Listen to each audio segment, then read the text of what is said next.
Hi, welcome to Train Signal. My name is Bill and this lesson is the logical architecture of SharePoint. In this lesson we are going to talk about the logical structure of SharePoint. We've already got our farm up and running, but we haven't really spent any time talking about the individual parts. So you might have some questions, you might be a little bit confused, and this lesson we're going to go and take a closer look at all of those things. We're going to look at web applications, site collections, sites, application pools. We'll talk a little bit about lists, libraries, all of those things, and it's going to make it a lot clearer to you by the time we're done. So let's go ahead and let's get started. By now you probably have a number of questions. Lots of things on your mind, aren't there? We have talked about a lot of different things. I've thrown a lot of terms at you, and some we've gone into great detail to explain, and others I've told you, you know what, just wait, we're going to get to it. Well, now we're going to go ahead and talk in greater detail about a number of these different things. So let's go ahead and let's start with our SharePoint farm. No, not that farm. I'm talking about this farm in our logical structure of SharePoint. Now remember, for this discussion, we're not talking about the physical hardware. We're not talking about our servers. We're not talking about our topology. We are talking the logical structure of SharePoint. So we start with our SharePoint farm. And our farm is where our web application lives. And remember, as we talked about, we can have multiple web applications. In fact, we can have up to 20 web applications per farm. So you're probably asking yourself now, so Bill, what exactly is a web application? Well, a web application is the highest level component in the logical architecture of SharePoint. It's our top tier. Everything else, site collections, sites, lists, libraries, all of that come underneath the web application. And we'll take a closer look at that a little bit later on. A web application is also an IIS site that will contain SharePoint site collections. And if you recall, in a previous lesson, we went ahead and we took a look at this in IIS, and we're actually going to do the same thing. I know we've already been there, but it never hurts to go back and take a second look. So hang in there with me. Web applications are not created in IIS, and again, we have talked about this before. Web applications have their own application pools. Now, don't get hung up on what an application pool is just yet. I promise by the end of this lesson that will be clear. We're going to talk about application pools in just a few minutes, but keep that in the forefront of your mind because we are also going to go ahead and take a look at those. And web applications can be restarted independently in IIS, and that's important. The role of our web application is to provide the ability to isolate content, processes, features, and users. Let me give you an example. You can have content that anonymous users can see that is different from content that authenticated users can see by hosting the same content in different web applications. Let's go ahead now and let's go back to IIS and take another look at our web applications. All right, here we are in IIS, and we're on our SharePoint server, and we have sites opened, and we can see that we have our central administration and SharePoint 80. Now, SharePoint 80 was created when we ran that farm configuration wizard for the second time, and this is where we created the site collection for our GlobalMantics main site, if you recall that from a previous lesson. And these are IIS sites or web applications. Now, we didn't have to come in here and create these. We didn't go to IIS to create these sites. They were created for us by SharePoint just by doing the install and running those wizards. Now, let's go ahead and let's take a look at application pools. And we see also an application pool for our SharePoint 80 and for our central administration. So, each one of those web applications has their own application pool. And like I said, we're going to talk more about application pools in a little bit, but you can start to see how you can separate these things depending on how you need them. So you can start to isolate, like we talked about, users, processes, content. All right, let's go ahead and let's go back to our slides. All right, we're back at our farm.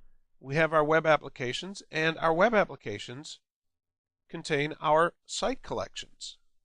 And each web application can have one site collection or multiple site collections. In fact, you can have a staggering 750,000 site collections per farm. That's a lot of site collections. And of course, all of this is dependent on your hardware. I mean, you have to be able to have the resources to support that much data, but this is what's officially supported by Microsoft. So you're asking yourself now, what exactly is a site collection? Site collection, as the name implies, is a collection of sites. Remember that SharePoint is a web-based platform comprised of many sites.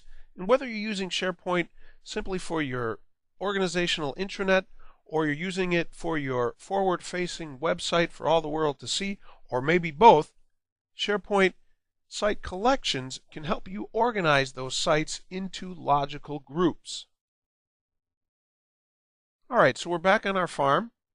We have our web application, our top tier. We have our site collections. And of course, our site collections have sites. And you can have one, or you can have multiple sites on each site collection. So you can start to see now how all of these work together and build one on top of each other. Now in our SharePoint environment, as we saw, we can have multiple site collections. And they can be as big or small as they need to be. Now often I'm asked, why do I need multiple site collections? I mean, I can create subsites on each one of these site collections. So why do I need site collections? Well, there's a lot of reasons for this, and the reasons are many and varied, but a very common reason is to create a site collection for each individual team or organizational unit. So we have sales, marketing, and production here in our example. So each department has their own site collection, each with its own administrator, its own permissions, its own user groups, and services and features. Now in large organizations, you might have dozens, hundreds, even thousands of SharePoint sites. And as the company grows, of course, the SharePoint's going to grow as well. And from an administrative standpoint, creating new site collections is easier to manage than continually adding more subsites, which, eventually is going to make your site cumbersome and hard to administer. It's much easier to assign a site collection admin to each of these collections rather than have one admin try to manage every aspect of every site. And as I said, our site collections can have multiple subsites. In fact, you can have 250,000 websites per site collection. Again, allowing for the proper hardware and resources to support all of that, but that's a lot of websites.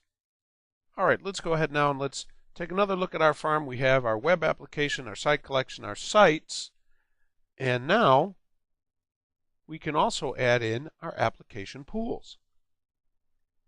And as we can see here, and we've looked at this, we've seen the application pools in IIS.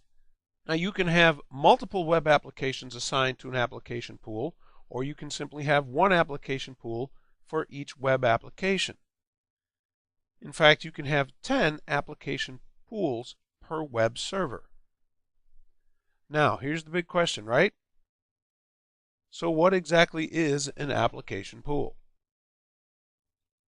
Application pools are separate sets of IIS worker processes that share the same configuration and application boundaries.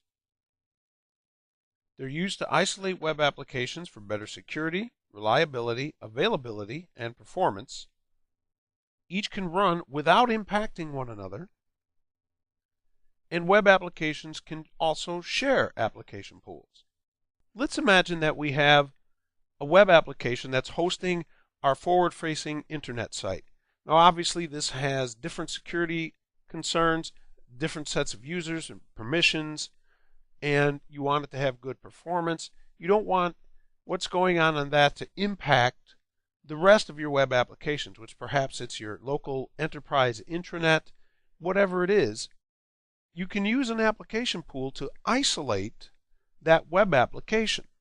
Now, if you're still not clear as to what the application pools are and how we use them and how they work, when we go ahead and create web applications and create or assign application pools to them, it'll all become much clearer because you'll actually be able to physically see what's going on and how we're assigning these application pools. All right?